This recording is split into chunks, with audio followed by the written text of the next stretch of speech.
وادی کشمیر کی آزادی کے لیے کوشش، ایک مجاہد کی سنسنی خیز داستان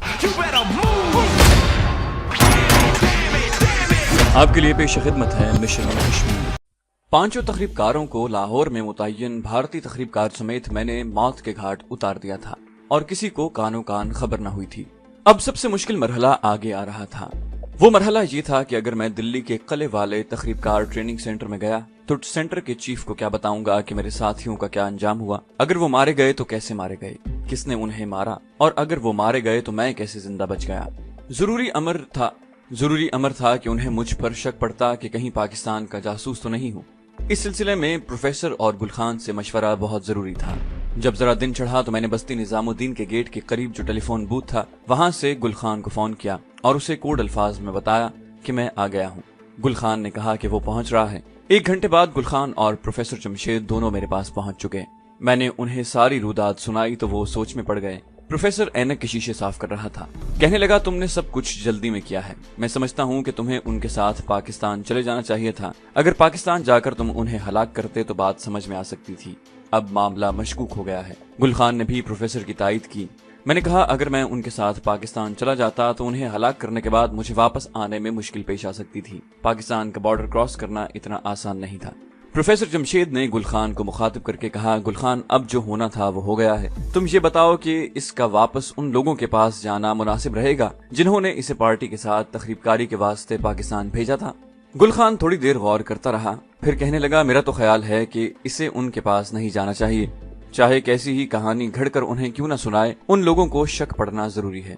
یہ بات کسی کی بھی سمجھ میں نہیں آئے گی کہ ساری پارٹی ختم ہو جائے اور ہمارا کمانڈو دوست زندہ واپس آ جائے اور وہ بھی بھارتی سرزمین پر یہ واقعہ پیش آئے۔ میں نے کہا میں یہ کہہ سکتا ہوں کہ ہم پاکستان کا بارڈر کراس کر رہے تھے کہ پاکستانی رینجر سے مٹ بھیڑ ہو گئی۔ ہم نے بھی فائرنگ کی لیکن ہمارا اسلحہ ختم ہو گیا۔ میرے ساتھی مارے گئے اس فائرنگ میں اور میں بڑی مشکل سے جان بچا کر نکل گیا۔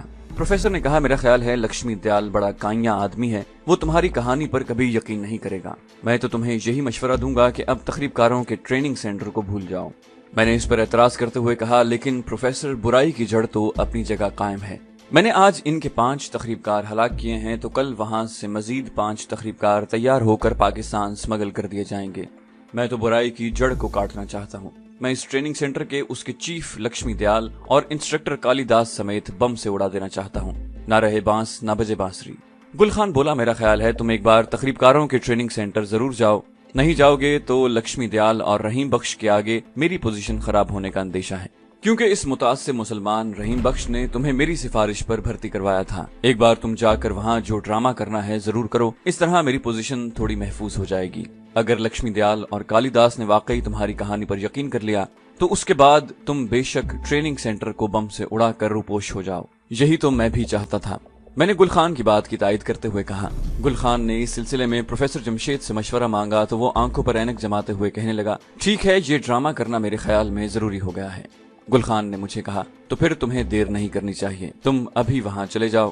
دوپہر کے بعد لکشمی دیال تمہیں ٹریننگ سینٹر میں شاید نہ ملے، مگر اپنا حلیہ ذرا خراب کر کے جانا، یہ تمہاری ذہانت کا امتحان ہے۔ اگر تم نے اچھی طرح سے اداکاری کی تو میرا خیال ہے تم ان لوگوں کو یقین دلانے میں ضرور کامیاب ہو جاؤ گے۔ ہم رات کو یہاں آئیں گے، تم بھی اندھیرا ہونے کے بعد یہاں آ کر رپورٹ کرنا۔ اب ہم جاتے ہیں، تم ہمارے جانے کے تھوڑی دیر بعد یہاں سے نکل جانا۔ تمہیں ٹریننگ سینٹر کے راستے کا پتہ ہے نا؟ بالکل پتہ ہے، میں نے جواب دیا۔ اس کے بعد گل خان اور پروفیسر جمشید چلے گئے۔ میں نے سب سے پہلے تو دھماکہ خیز محلول والی شیشی جیب سے نکال کر اپنے پلنگ کے نیچے چھپائی، پھر آئینے میں اپنی شکل دیکھی۔ لمبے سفر کی وجہ سے میرے چہرے پر تھکان کے آثار تھے۔ میں نے بالوں کو تھوڑا اور پریشان کیا، کپڑے وہیں رہنے دیے، مکان کو تالا لگایا، چوک سے موٹر رکشہ لیا اور تخریب کاری کے ٹریننگ سینٹر کی طرف چل پڑا۔ کافی فاصلہ تھا۔ 1.25 گھنٹے بعد رکشہ پرانے قلعے کے کھنڈر والے ٹریننگ سینٹر کے باہر پہنچا۔ باہر وہی راشٹریہ سیوک سنگھ کا بورڈ لگا ہوا تھا۔ میں سیدھا لکشمی دیال کے کمرے میں چلا گیا۔ وہ مجھے حیران ہو کر دیکھنے لگا۔ مرلی پرشاد تم اتنی جلدی کیسے واپس آ گئے؟ جیک کہاں ہے؟ آپ کو معلوم ہی ہوگا کہ جیک اس ہندو کا دوسرا نام تھا جس کی رہنمائی میں ہمیں نند لال کے پاس بارڈر پر پہنچنا تھا۔ جیک کو واپس آ جانا تھا اور مجھے دوسرے تخریب کاروں کے ساتھ پاکستان کا بارڈر کراس کر کے لاہور جانا تھا۔ میں نے لکشمی دیال کے کمرے میں انٹر ہوتے ہی اداکاری شروع کر دی تھی۔ سر پکڑ کر کرسی پر بیٹھ گیا۔ میں نے بڑے مایوسی کے انداز میں اسے ساری کہانی بیان کر دی کہ کس طرح ہم پاکستان کا بارڈر کراس کر رہے تھے تو اچانک ایک طرف سے پاکستانی رینجرز کی جیپ آ گئی اور اس نے فائرنگ شروع کر دی۔ नंदलाल और जैक के पास एक एक्सटेन गन थी। उन्होंने भी जवाबी फायरिंग शुरू कर दी, मगर हमारा असलहा खत्म हो गया। हम इंडिया के बॉर्डर की तरफ भागे, मगर पाकिस्तानी रेंजर्स ने हमारा पीछा किया। वो हम पर बराबर फायर करते रहे। मेरे देखते देखते नंदलाल, जैक और बाकी साथियों को गोलियां लगी और वो गिर पड़े। पाकिस्तानी रेंजर्स मेरी तरफ फायरिंग करते दौड़े। मैंने एक खाई में छलांग लगा दी और अंधाधुंध भागने लगा। मुझे नहीं पता मैं कैसे जान बचाने में कामयाब हुआ, वरना मेरा बचना नामुमकिन था।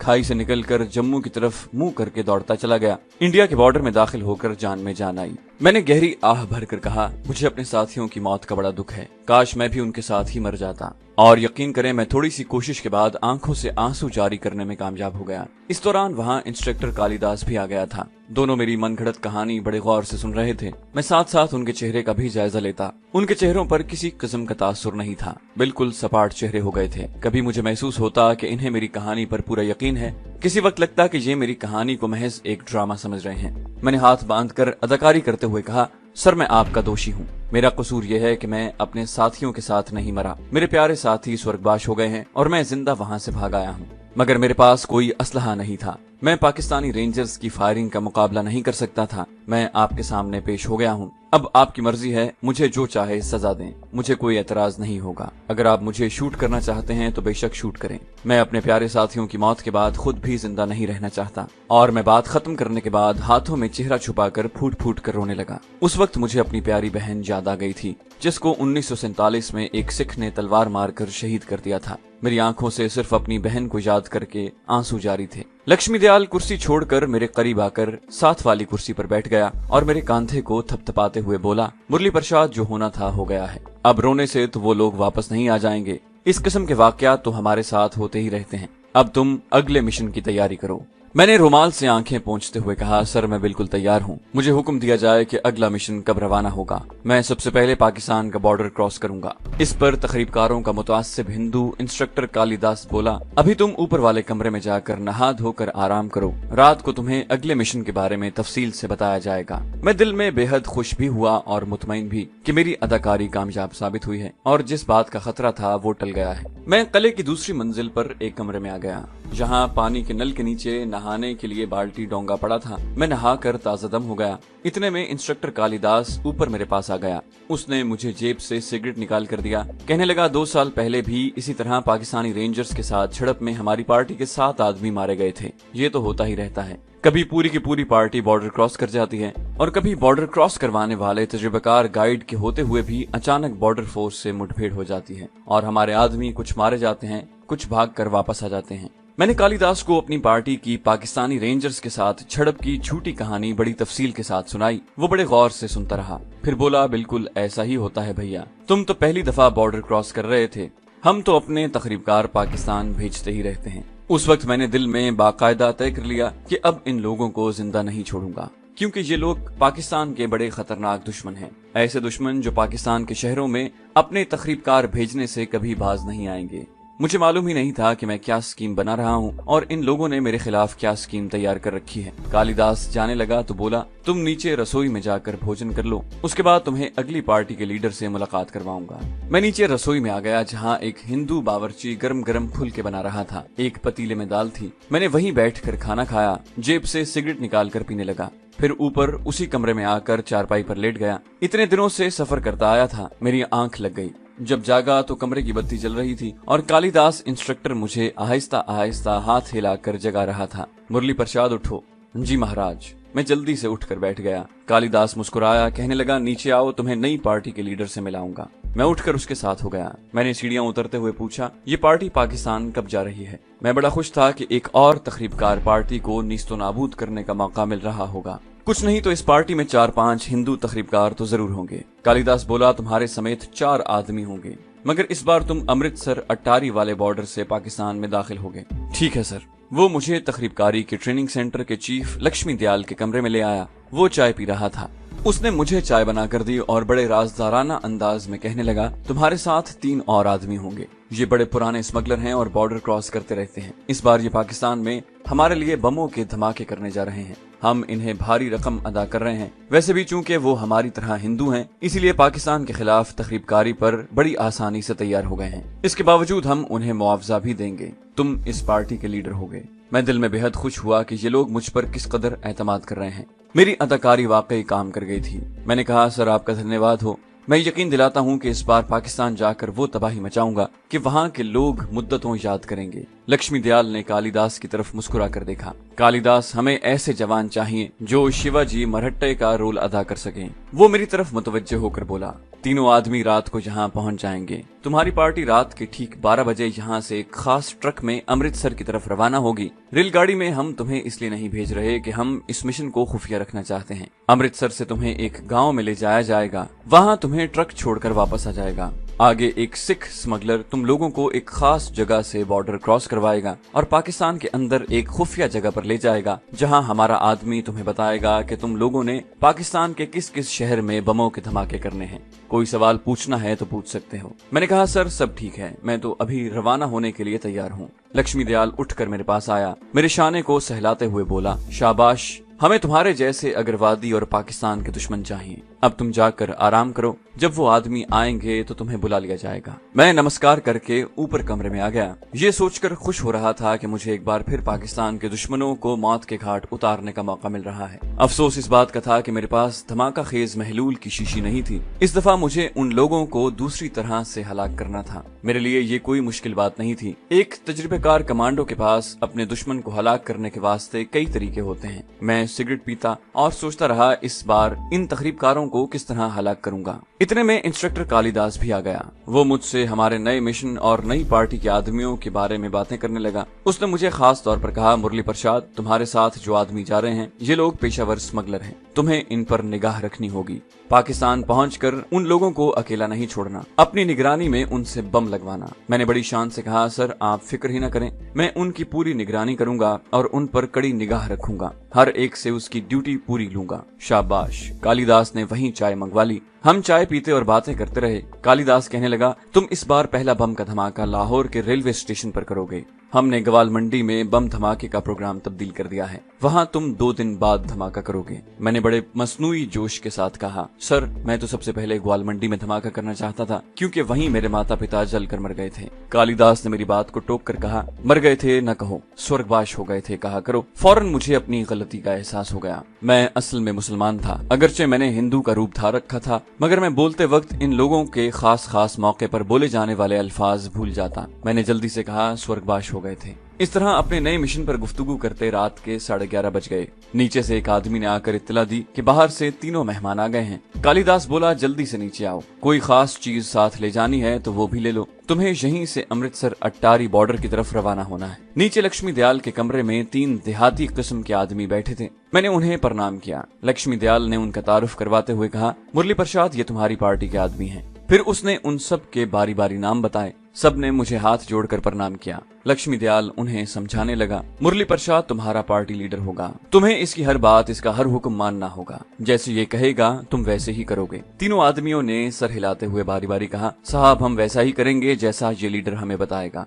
तीनों आदमी पक्की उम्र के थे और चेहरे मोहरे से बड़े तजुर्बेकार और चालाक लग रहे थे। हमने वहीं बैठकर चाय पी। बाहर किसी ट्रक के कले के अहाते में दाखिल होने और फिर रुकने की आवाज आई। कालिदास ने कहा, ट्रक आ गया है, भगवान का नाम लेकर चल पड़ो। हम बाहर निकल आए। लक्ष्मी दयाल ने मेरे कंधे पर हाथ रखकर राजदारी से कहा, मुरली, अमृतसर के करीब गांव में जहां ये ट्रक तुम लोगों को छोड़ेगा, वहां तुम्हें हमारा खास आदमी मिलेगा जिसका नाम हरभजन सिंह है। वहां से तुम्हारा पार्टी लीडर हरभजन सिंह होगा, वही तुम्हें बॉर्डर क्रॉस करवाएगा। जरा होशियार रहना, मुझे तुम पर भरोसा है। मैंने कहा, सर मेरी तरफ से बेफिक्र रहें, ये मिशन भगवान की कृपा से हमारा सबसे कामयाब मिशन होगा। लक्ष्मी दयाल ने मेरे कंधे पर हाथ फेरा और कहा, शाबाश, जाओ और ठहरो। उसने बटवे में से मुझे 100 रुपए का नोट निकाल कर दिया, ये अपने पास रखो। वैसे हरभजन सिंह के पास काफी रकम होगी, तुम्हें जितनी जरूरत हो उससे ले लेना। उसे मैंने खास तौर पर कहलवा भेजा है कि वो तुम्हारा खास ख्याल रखे। मुझे उम्मीद नहीं थी कि 5 तखरीबकारों को हलाक करने के बाद मेरे साथ ऐसा सलूक रवा रखा जाएगा। मुझे तो ये भी उम्मीद नहीं थी कि ये लोग मेरी मनगढ़ंत कहानी का एतबार भी करेंगे, लेकिन उन्होंने न सिर्फ मुझ पर एतबार कर लिया था, बल्कि मुझे पहले से ज्यादा एतमाद में ले लिया था। ट्रक आम साइज के ट्रकों जैसा था, सिर्फ उसकी बॉडी ऊपर से बंद थी। दोनों साइडों पर खिड़कियां बनी हुई थी। अंदर आमने सामने सिर्फ 2 बेंचों की तरह सीटें थीं। सीटों पर तकिए पड़े थे। हम सवार हो गए तो ट्रक चल पड़ा। तीनों आदमी आहिस्ता आहिस्ता मेरे साथ खुल गए और हम आपस में बेतकल्लुफ हो गए। उनकी तरफ से ज्यादा बेतकल्लुफी का इजहार हो रहा था। ये तीनों हिंदू थे। इनके बयान के मुताबिक बॉर्डर पर स्मगलिंग उनका पेशा था, मगर लक्ष्मी दयाल ने उन्हें भारी रकम देने का वादा किया है, जिसकी वजह से हमें पाकिस्तान के शहरों में बम लगाने जा रहे हैं। एक आदमी जिसका नाम सुखबीर था कहने लगा, महाराज हमने आधी रकम दिल्ली में ही उनसे वसूल कर ली है, क्या मालूम ये बाद में मुकर जाएं। मैंने लक्ष्मी दयाल की तरफ देखते हुए कहा, नहीं भाई, यहाँ इस किस्म की बात नहीं होती। जितनी रकम बाकी है वो जब तुम पाकिस्तान में अपना काम पूरा कर लोगे तो तुम्हें उसी वक्त अदा कर दी जाएगी। दिल्ली से अमृतसर तक का बड़ा लंबा सफर था। ट्रक जब जमुना का पुल पार करने के बाद शहर के मजाफात से गुजरता हुआ जीटी रोड पर आया तो मैंने कहा, दोस्तों मुझे तो नींद आ रही है, मेरा ख्याल है तुम भी थोड़ी देर आराम कर लो। मैं सीट पर सरहाने पर सर रख कर लेट गया। एक आदमी सामने वाली बेंच पर लेट गया। बाकी दोनों बेंच के कोनों पर आमने सामने बैठे सिगरेट पीते और बातें करते रहे। ड्राइवर के साथ वाली सीट पर उसका क्लीनर लड़का बैठा हुआ था। ट्रक का पिछला हिस्सा आधा बंद था, ऊपर से खूब हवा अंदर आ रही थी। मुझे बड़ी जल्दी नींद आ गई। रात के 4 बजे के करीब मेरी आंख खुल गई। मुझे सुखबीर ने बताया कि रात के 4 बज गए हैं। हम लोग रात के पिछले पहर को भी रात ही कहते हैं, तावक्ते के सुबह न हो जाए। मैंने सुखबीर से पूछा, सुखबीर हम कहाँ तक आ गए हैं? वो बोला, बस जी मीरठ गुजर गया है, आगे मुजफ्फरनगर आएगा, फिर सहारनपुर और आगे अंबाला। ट्रक मुजफ्फरनगर रुक गया। यहाँ उतरकर हमने लारी अड्डे की कैंटीन पर चाय पी, कुछ देर आराम किया। उसके बाद ट्रक जीटी रोड पर सहारनपुर की जानिब रवाना हो गया। मुजफ्फरनगर में ही दिन निकल आया, मगर नाश्ता हमने मुजफ्फरनगर से आगे एक छोटे से शहर देवबंद में किया। यहाँ से ट्रक रवाना हुआ तो दोपहर से थोड़ा पहले हम सहारनपुर पहुँच गए। सहारनपुर थोड़ी देर के लिए रुके, उसके बाद अंबाला आ गया। मुझे पंजाब की डीआईजी पुलिस की तवाइफ बीवी हरपाल कौर याद आ गई। अंबाले से हम लुधियाने और फिर जालंधर पहुंच गए। यहाँ से अमृतसर 40 मील के करीब ही था। उस वक्त तक शाम हो चुकी थी। अमृतसर के सीढ़ियों वाले पुल के ट्रकों के अड्डे पर ट्रक खड़ा हो गया। यहाँ हमने खाना खाया। ट्रक का ड्राइवर हमारी खातिरदारी में लगा हुआ था। हमें अमृतसर के सरहदी गांव अटारी पहुंचाने की उसकी ड्यूटी थी। वो हर स्टेशन पर जहां ट्रक रुकता था हमें आकर पूछ लेता कि किसी चीज की जरूरत तो नहीं। हमारे नाश्ते, चाय, सिगरेट और खाने वगैरह का बिल भी अदा करता। मुझे ऐसे लग रहा था जैसे हम कहीं पिकनिक मनाने जा रहे हों। खाना वगैरह खाने के बाद हम ट्रक में सवार हो गए। ड्राइवर ने हमें बताया कि अब हम अटारी बॉर्डर वाले गाँव में ही जाकर रुकेंगे। ट्रक की खिड़कियां बंद कर दो, यहाँ पाकिस्तानी जासूस भी होते हैं। ड्राइवर की हिदायत पर हमने ट्रक की खिड़कियां बंद कर दी। ट्रक में अंधेरा हो गया। पीछे जो ट्रक का आधा हिस्सा खुला था, ड्राइवर ने उस पर भी तरपाल डाल दी। मैंने कहा, यार अंदर तो अंधेरा हो गया है। सुखबीर बोला, कोई बात नहीं भाया जी, अट्टारी यहाँ से ज्यादा दूर नहीं है, आधे घंटे में वहाँ पहुँच जाएंगे। फिर सारी खिड़कियां खोल दी। ट्रक एक तरफ घूमकर आगे को चल पड़ा। मुझे लगा कि ट्रक एक चढ़ाई पर चढ़ रहा है। ये अमृतसर के रेलवे पुल की चढ़ाई थी। यहाँ से ट्रक सीधा चलने लगा। हम अंधेरे में बैठे थे। ट्रक कोई 10-1 मिनट चलता रहा। उसने एक मोड़ काटा, थोड़ी देर के लिए रुका, फिर चल पड़ा, मगर उसकी रफ्तार बड़ी आहिस्ता थी। फिर एक तरफ को घूम कर रुक गया। ड्राइवर ने आकर पीछे दरवाजे पर पड़ी हुई तरपाल उतार दी और लोहे का कुंडा उतार कर दरवाजे का आधा हिस्सा भी नीचे गिरा दिया। ट्रक में बाहर की रोशनी आ गई। ये रोशनी सामने लगे एक खंबे पर जलते बल्ब की थी। खंबे की रोशनी में मुझे 3 वर्दी पोश सिपाही जिन्होंने राइफलें उठा रखी थी ट्रक की तरफ तेज तेज चलते नजर आए। मैंने दिल में फौरन कहा, दोस्त फंस गए हो। मेरी पार्टी के 3 आदमी छलांगे लगाकर ट्रक से उतर गए। मैं अभी तक अजीब उलझन में बेंच पर ही बैठा हुआ था कि एक सिख वर्दी पोश सिपाही ने ट्रक के पास आकर कहा, नीचे आओ तुम भी। मेरी पार्टी के आदमी हंस हंस कर सिपाहियों से बातें करने लगे। एक ने उनमें से किसी हवालदार को मुखातिब करके कहा, बच्चन सिंह संभालो अपने आदमी को। 3 सिपाही जिनमें हवालदार बच्चन सिंह भी था ट्रक में आ गए। उन्होंने मुझे बाजुओं से पकड़कर खींचकर नीचे उतारा। 2 सिपाही राइफलें लेकर मेरे दाएं बाएं हो गए। मैंने कहा, तुम कौन हो, मुझे कहाँ ले जा रहे हो? हवालदार बच्चन सिंह ने मुझे जोर से एक थप्पड़ मारा और गाली देकर कहा, तुम्हें पाकिस्तान ले जा रहे हैं। मुझे मेरी गफलत और बेसमझी की सजा मिल रही थी। इन लोगों ने बड़ी मक्कारी और अक्लमंदी से मुझे अपने जाल में फंसा लिया था। आरएसएस की तकरीबकार ट्रेनिंग सेंटर का लक्ष्मी दयाल और कालिदास मुझसे ज्यादा चालाक और होशियार साबित हुए थे। मैंने उनके सामने जो कहानी घड़कर बयान की थी उससे वो समझ गए थे कि मैं ड्रामा कर रहा हूँ और पार्टी के आदमियों को मैंने ही हलाक किया है, और ये कि मैं पाकिस्तान का जासूस हूँ। खुद मुझे अपनी हिरासत में लेकर पूछगिछ करने की बजाय उन्होंने बाकायदा स्कीम बनाकर मुझे अमृतसर जेल के हवाले कर दिया था, जहाँ से मेरा भागना इतना आसान नहीं था।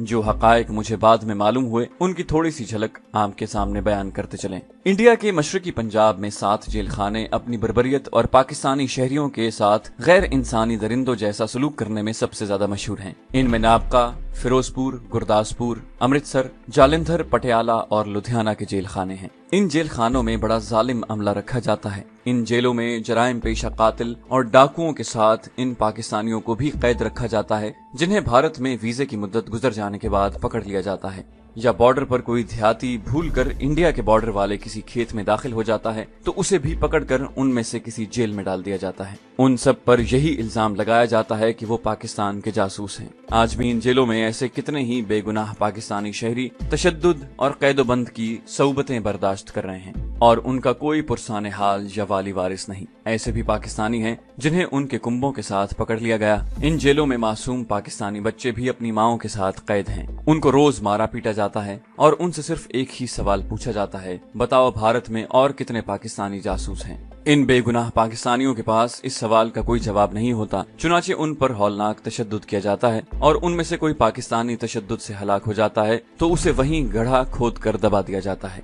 ये हकायक उन पाकिस्तानियों के लिए ज्यादा अहम हैं जो इंडिया की फिल्में बड़े शौक से देखते हैं। हवालदार बच्चन सिंह तो जब भी मेरी कोठरी के करीब से गुजरता तो मुझे गाली देता, बुलाओ अपने पाकिस्तान को, कहाँ है तुम्हारा पाकिस्तान। मुझे उसी वक्त मालूम हो गया कि ये अमृतसर की जेल है। इस जेल में पाकिस्तानियों पर होने वाले जुल्म सितम की कहानियां मैं दिल्ली बम्बई में बहुत सुन चुका था। अब मैं खुद वहाँ जुल्म सितम सहने के लिए लाया गया था। 2 आदमी मुझे घसीट कर एक कोठरी में ले आए और उसका सलाखों वाला दरवाजा बंद करके ताला लगा दिया। जैसा कि बाद में मुझे मालूम हुआ, अमृतसर की जेल की 2 लंबी बैरकें थीं। इन बैरकों में छोटी छोटी कितनी ही कोठरियां थीं। ये कैदियों की कोठरियां थीं जिन्हें जेल की इस्तिलाह में चक्कियां कहा जाता है। ये कोठरियां कोई 10 फुट लंबी 11-12 फुट चौड़ी थीं। इनमें 3-3, 4-4 कैदियों को जानवरों की तरह रखा जाता था। मैं चूंकि नया नया आया था और मुझसे पूछगिछ का सिलसिला जारी था, इसलिए मुझे जुनूबी बैरक की कोठरी में अकेला रखा गया था। मुझे कोठरी में पड़े मुश्किल से 5 दिन गुजरे होंगे कि मेरे पाँव में लोहे की बेड़ियां डाल दी गईं और उसी तरह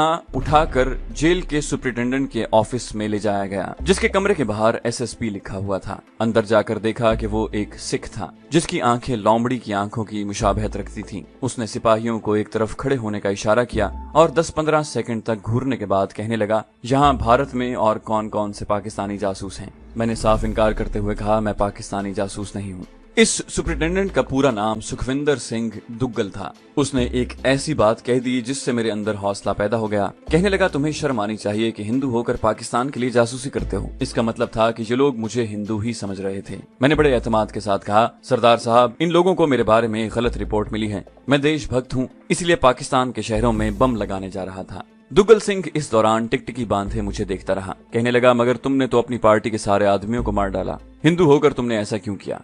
मैंने कहा, सर, मैंने उन्हें नहीं मारा। बॉर्डर पर पाकिस्तानी रेंजर फोर्स से मुकाबला हो गया और मेरे साथी उनकी फायरिंग से हलाक हो गए। ऐसा लग रहा था कि मेरी बातों का दुग्गल सिंह पर कोई असर नहीं हो रहा था। उसने एक फाइल खोलकर सामने रखी, मुझसे पूछा, तुम ब्राह्मण हिंदू हो। मैंने कहा, जी हाँ, ब्राह्मण हिंदू हूँ, मेरा नाम मुरली प्रसाद है। दुग्गल सिंह ने एक सिपाही को बोला, इसकी पतलून उतारो। सिपाही ने फौरन ऑर्डर पर अमल करते हुए मेरी पतलून उतार दी। मेरे मुसलमान होने का हतमी सबूत उन्हें मिल गया। दुग्गल सिंह ने मुझे और पाकिस्तान को गाली देकर कहा, मेरा नाम दुग्गल है, सुखविंदर सिंह दुग्गल। मैं तो पाकिस्तानी जासूस को उसकी चाल से पहचान लेता हूँ। ले जाओ इसे, सुबह इसकी खबर लूंगा। देखता हूँ कैसे ये अपने साथी जासूसों के नाम नहीं बताता। मेरे पाँव में बेड़ियां पड़ी थीं। मेरा खेल खत्म हो गया था। अब शक व शुबे की कोई गुंजाइश नहीं रही थी। सिपाही मुझे खींचते हुए बाहर ले गए। बाहर ले जाकर उन्होंने मेरी मार कुटाई शुरू कर दी। वो मुझे लातें और घूंसे मार रहे थे और पाकिस्तान को बुरा भला कह रहे थे। वो मुझे घसीटते हुए वहां से ले गए, कोठरी में बंद कर दिया। मैं कमांडो था, मगर उन लोगों ने मुझे कुछ इस तरह से मारा पीटा था कि मेरा सारा जिस्म फोड़े की तरह दुख रहा था। थोड़ी देर गुजरी होगी, हवालदार बच्चन सिंह एक आदमी के साथ अंदर आ गया। उन्होंने आते ही मुझ पर थप्पड़ों और घूंसों की बारिश कर दी। मैं जवाब में उनकी गर्दनें तोड़ सकता था, लेकिन अगर ऐसा करता तो मुझे वहीं शूट कर दिया जाता, फिर उन्हें मुझे हलाक करने का जवाब मिल जाता। मैं उनकी पिटाई सहता रहा और यही कहता रहा कि मैं पाकिस्तानी जासूस नहीं हूँ। मैं बॉर्डर के गाँव आया हुआ था। गलती से बॉर्डर क्रॉस करके अंदर आ गया हूँ और राष्ट्रीय सेवक संघ में तेरा बाप गया था, वहाँ क्या लेने गए थे। हवालदार बच्चन सिंह ने ये कहकर एक बार फिर मेरी पिटाई शुरू कर दी। वो इस बेदर्दी से मुझे पीट रहा था जैसे मैं उसका अजली दुश्मन हूँ। इसमें कोई शक भी नहीं था। भारत का हिंदू और हर सिख पाकिस्तान के मुसलमान को अपना अजली दुश्मन समझता है। जब वो मुझे मार मार कर थक गया तो दूसरे आदमी ने मेरी कुटाई शुरू कर दी। उस वक्त मैंने अभी कमांडो ट्रेनिंग से काम लेते हुए अपने जिस्म को सख्त बना लिया और अपने ऊपर बेहोशी तारी कर ली।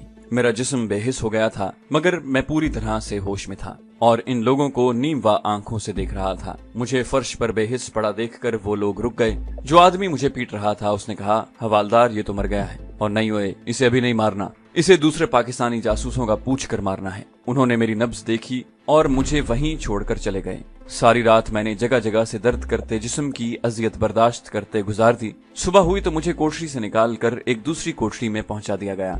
उस कोठरी में छत के साथ 2 जंजीरें लटक रही थीं। दीवार के साथ 2-3 स्टूल पड़े थे। एक तरफ लोहे का शिकंजा दीवार के साथ लटक रहा था। मुझे फर्श पर फेंक दिया गया। एक आदमी छत की जंजीर को इधर उधर करने लगा। इतने में दुग्गल सिंह 2 आदमियों के साथ अंदर आकर स्टूल पर बैठ गया। उसने मुझसे पूछगिछ शुरू कर दी। अगर तुम मुझे अपने साथी जासूसों के नाम पते बता दो तो मैं तुमसे वादा करता हूँ कि तुम्हें न सिर्फ छोड़ दूंगा बल्कि तुम्हें बॉर्डर क्रॉस करवा कर पाकिस्तान भी भिजवा दूंगा। क्या कहते हो? तुम्हारे साथी कौन कौन हैं और भारत के किस किस शहर में हैं? मैंने दर्द की टीसें बर्दाश्त करते हुए कहा, मेरा कोई साथी नहीं है, मैं पाकिस्तानी जासूस नहीं हूँ। दुग्गल सिंह ने इशारा किया। 2 आदमी आगे बढ़े। एक ने मेरे पांव जंजीर के साथ बांधे, दूसरे आदमी ने दूसरी जंजीर को खींचना शुरू कर दिया। ऊपर चरखी लगी थी। मैं उल्टा होकर लटक गया। मेरा सर फर्श से कोई 5 फुट ऊंचा था। बाहर से मिट्टी का एक बड़ा प्याला लाकर मेरे सर के नीचे रख दिया गया। उसमें से धुआं उठ रहा था। ये धुआं मेरी नाक और मुंह में घुसने लगा। ये हरमल का धुआं था। मैंने सांस रोक ली, लेकिन कब तक? सांस लिया तो सारा धुआं मेरे फेफड़ों में दाखिल हो गया। मुझे बेख्तियार खांसी आ गई। मेरी जंजीर को एक आदमी ने बांस से पकड़ रखा था। दुग्गल सिंह की आवाज आई, अब भी बता दो तुम्हारे दूसरे साथी कहाँ कहाँ पर हैं? उनकी निशानदही कर दो, मैं तुम्हें छोड़ दूंगा। मैंने कहा, मैं पाकिस्तानी जासूस नहीं हूँ। उसके साथ ही धुआं एक बार फिर मेरे मुंह और नाक के रास्ते फेफड़ों में भर गया और मैं बुरी तरह खांसने लगा। मुझे मेरे इंस्ट्रक्टर मर्द मोमिन कमांडर कमाल शाह ने होशंगाबाद के जंगल में बड़ी जबरदस्त और हर किस्म की अजियत बर्दाश्त करने की ट्रेनिंग दी थी, मगर मुझे धुनी नहीं दी थी। मुझे जो धुनी दी जा रही थी उसने मुझे बेहाल कर दिया था। अगरचे मैं सख्त जान था मगर आखिर इंसान था। जब तकलीफ मेरी बर्दाश्त से बाहर हो गई और मेरा सांस रुकने लगा तो मैं बेहोश हो गया। जब होश आया तो मैं स्टूल पर बैठा हुआ था। 2 आदमियों ने मुझे बाजुओं से पकड़ रखा था। मेरे मुंह पर पानी के छींटे मारे जा रहे थे और मेरा सर लोहे के शिकंजे में जकड़ा हुआ था। दुग्गल सिंह मेरे सामने स्टूल पर बैठा था। मुझे होश में आता देखकर उसने मुझसे कहा, बताओ तुम्हारे साथी जासूस कहाँ कहाँ पर हैं? मैंने कहा, मैं जासूस नहीं हूँ। यकीन करें, धूनी ने मेरे जिस्म की सारी ताकत छीन ली थी। मुझे शिकंजे में कसा जाने लगा। जब मुझे अपनी खोपड़ी चटकती हुई महसूस होने लगी तो मैंने कहा, क्यों ना इन लोगों को झूठ मूठ 2-4 मुसलमानों के नाम बता दूं और पते भी गलत सलत लिखवा दूं। आप ही ढूंढते फिरेंगे, कम से कम मेरी जान तो इस अजाब से बचेगी। मैंने हाथ उठाकर कहा, बताता हूँ। उस वक्त शिकंजा ढीला हो गया। दुग्गल सिंह ने इशारा किया। मेरे सर से शिकंजा उतार लिया गया। मुझे पानी पिलाया गया। दुग्गल सिंह खुश होकर कहने लगा, पहले बता देते तो क्या हर्ज था। खैर बताओ, क्या नाम है तुम्हारे साथी जासूसों के और वो कहाँ कहाँ पर हैं? पानी पीने के बाद मेरी हालत कुछ संभल गई। मैंने कहा, मेरा सिर्फ एक ही साथी जासूस है, उसका नाम खुदा बख्श है। वो नागपुर के मोहल्ला चांदीवाला के मकान नंबर 15 में रहता है। नागपुर शहर का नाम मैंने इसलिए लिया था कि वो वहाँ से बहुत दूर था। इस तरह भी उन्हें 2-4 दिन लग जाते। दुग्गल सिंह ने फाइल पर ये नाम और पता लिख लिया। फिर मुझसे मुखातिब होकर पूछा, दिल्ली में तुम जिस आदमी गुल खान के पास रहते थे, तुमने उसका नाम नहीं लिया, वो भी तुम्हारा साथी है? मैं संभल गया। गुल खान पर शक पड़ना कुदरती बात थी। जाहिर है गुल खान ने ही मुझे उस मुतासिर मुसलमान रहीम बख्श के जरिए तकरीबकार ट्रेनिंग सेंटर राष्ट्रीय सेवक संघ के डायरेक्टर लक्ष्मी दयाल से मिलाया था और उसी की सिफारिश पर मुझे हिंदू समझकर भर्ती किया गया था। इस एतबार से गुल खान का पकड़ा जाना यकीनी था। रहीम बख्श ने तो ये कहकर जान छुड़वा ली होगी कि गुल खान उसे लेकर मेरे पास आया था। मेरा उस जासूस के साथ कोई ताल्लुक नहीं है। मैं सोचने लगा, न जाने हमारे इस मास्टर स्पाई गुल खान पर क्या गुजर रही होगी, लेकिन मुझे यकीन था कि वो जरूर रुपोश हो गया होगा। एक और बात भी मुझे मुसलसल परेशान किए हुए थी।